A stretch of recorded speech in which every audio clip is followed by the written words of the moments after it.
શ્રી વલ્લભાધીશ કી જય. શ્રી ગુસાઈજી પરમ દયાલ કી જય.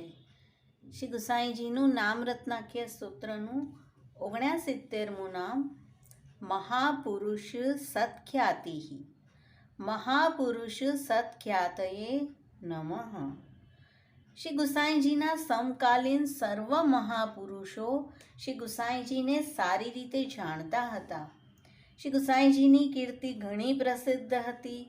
વૃંદાવનના શ્રી કૃષ્ણ ચૈતન્ય સંપ્રદાય અને અન્ય સંપ્રદાયના આચાર્યો, વિદ્વાનો, કલાકારો, રાજાઓ સૌ શ્રી ગુસાઈજીને મળવા ગોકુળ આવતા.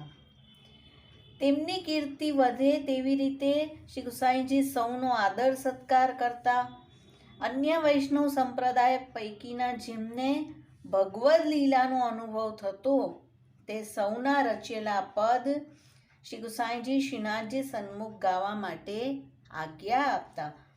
આપની કીર્તિ તો પ્રસિદ્ધ છે બધે, પણ આપ પણ સામે બધું આટલું માન આપી રહ્યા છે. અને વાર્તા ચરિત્ર પ્રસંગમાં એક વખત ચાચાજી ગુજરાત પધાર્યા. રસ્તામાં એક રજપૂત તેની દીકરીને સાસરેથી લઈ તેના ઘરે જતો હતો. દીકરી લીલાનો જીવ હતો. ચાચાજીએ વિચાર કર્યો, આ સામગ્રી શ્રીનાથજીને લાયક છે. ચાચાજીએ શ્રી ગુસાઈજીનું ધ્યાન ધરી બાપ બેટીને નામ મંત્ર આપી તુલસી કંઠી પહેરાવી શ્રીનાથજીને વિનંતી કરી, આ સામગ્રી ઉત્તમ છે, આપ અહીં પધારી તેનો અંગીકાર કરો. શ્રીનાથજીએ તેનો અંગીકાર કર્યો અને તે રજપૂતની દીકરીને સવારે તાવ આવ્યો. ભગવદ્ લીલામાં તે પ્રાપ્ત થઈ. શ્રી ગુસાઈજીની સત્ખ્યાતિનો એક બીજો પણ પ્રસંગ છે. શ્રી વિઠ્ઠલનાથજીએ લોકોના મુખથી શ્રી ચૈતન્ય મહાપ્રભુના પ્રિય શિષ્ય સનાતનજી અને રૂપ ગોસ્વામી માટે ઘણું સાંભળ્યું હતું. શ્રી વિઠ્ઠલનાથજીની આયુ તે સમયે 22 વર્ષની હતી અને રૂપ ગોસ્વામી 67 વર્ષના વયોવૃદ્ધ હતા. એક દિવસ પ્રાતઃકાલ નિત્યક્રમથી નિવૃત્ત થઈ શ્રી વિઠ્ઠલનાથજી એક નાવમાં બેસીને પ્રયાગ ગયા. ત્યાં પહોંચી રૂપ ગોસ્વામીજીના ડેરા પર ગયા. રૂપ ગોસ્વામીજી ભજનમાં બેઠા હતા. તેમનો એક સેવક તેમના માટે ફલ લઈને કુટિયાના દ્વાર પર પ્રતીક્ષા કરી રહ્યો હતો. ભજન સમાપ્ત થાય પછી તરત જ રૂપ ગોસ્વામીજી પ્રસાદી ગ્રહણ કરતા. તે શિષ્યએ ફલની પાતલ બહાર રાખી અને ક્યાંક ગયા અને જતા સમયે શ્રી વિઠ્ઠલનાથજીને કહી ગયા કે મહારાજજી યદિ પુકારે તો તેમને કહેજો, હું હમણાં જ આવું છું.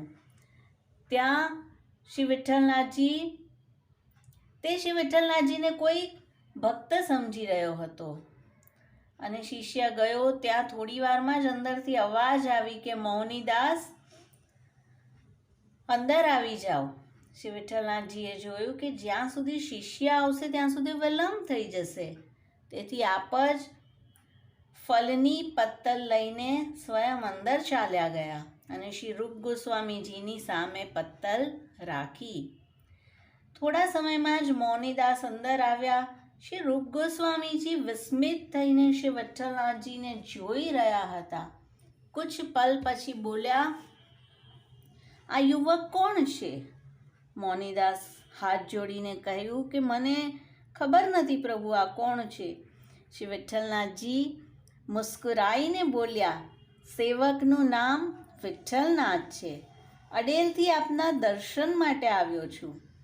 શ્રી વિઠ્ઠલનાથજી અને અડેલનું નામ શ્રવણ કરતા જ શ્રી રૂપ ગોસ્વામી સમજી ગયા કે આપ શ્રી વલ્લભાચાર્યજીના સુપુત્ર છે.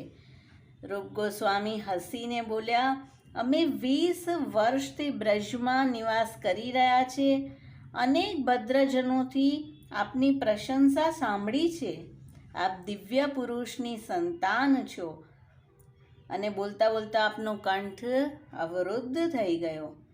ઊભા થઈને શ્રી વિઠ્ઠલનાથજીને પોતાના હૃદયે લગાડ્યા. નેત્રોથી અશ્રુધારા વહેવા લાગી અને રુંદ કંઠથી બોલ્યા કે આજનો દિવસ ધન્ય છે કે શ્રી મહાપ્રભુજીના અંશરૂપ પુત્રએ અમને દર્શન આપ્યા, અમારું સ્થાન પવિત્ર કર્યું. ત્યાર પછી શિષ્યને ખીજાવ્યા લાગ્યા કે તે આટલા મહાન પુરુષ પાસે આવું ફલ સેવાનું કામ કરાવ્યું. શિષ્ય તો બિચારો એક સાઈડ ઊભો રહ્યો અને કંઈ બોલી શક્યો નહીં. ત્યારબાદ તેમણે પોતાના ફલોમાંથી શ્રી વિઠ્ઠલનાથજીને પોતાના હસ્તથી પ્રસાદી ફલ અરોગાવ્યા. તો એટલા બધા શ્રી ગુસાઈજીની કીર્તિ બધે વ્યાપ્ત છે કે આવા મહાપુરુષ પણ જ્યારે તેમને મળ્યા તો તેમના હૃદય લાગ્યા અને તેમનું આટલું સન્માન કર્યું. મહાપુરુષ સખ્યાતે નમઃ. શ્રી ગુસાઈજી પરમ દયાલ કી જય.